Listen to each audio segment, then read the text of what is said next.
but you also share that message through your written content. So for Yeah. example, I think you mentioned you're going to maybe like restart a blog or start a new Yeah. blog.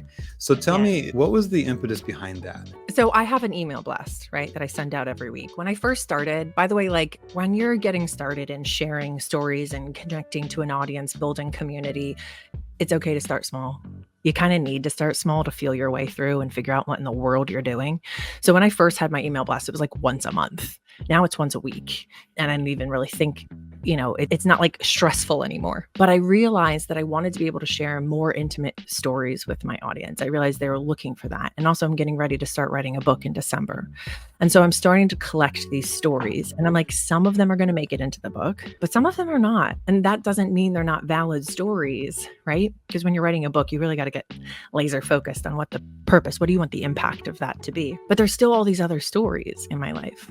And so I thought, I think it's time to like restart the blog. I think it's really time to be able to collect these stories and have them live somewhere, because there's so many.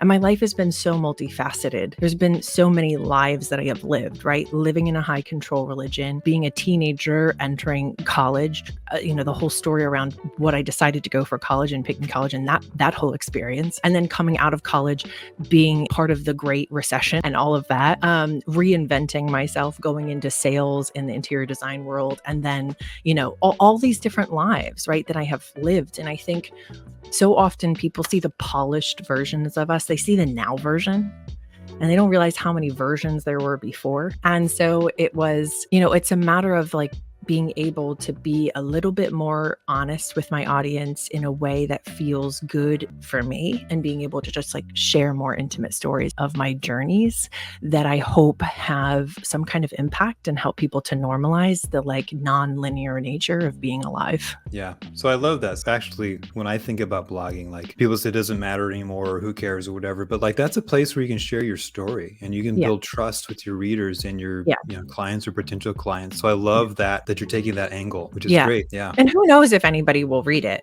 I mean, who knows? But the goal is just to be able to be there. And I think there's a lot of people who are genuinely more interested in my story than I thought. And so it just kind of is a way to connect further with them and more consistently.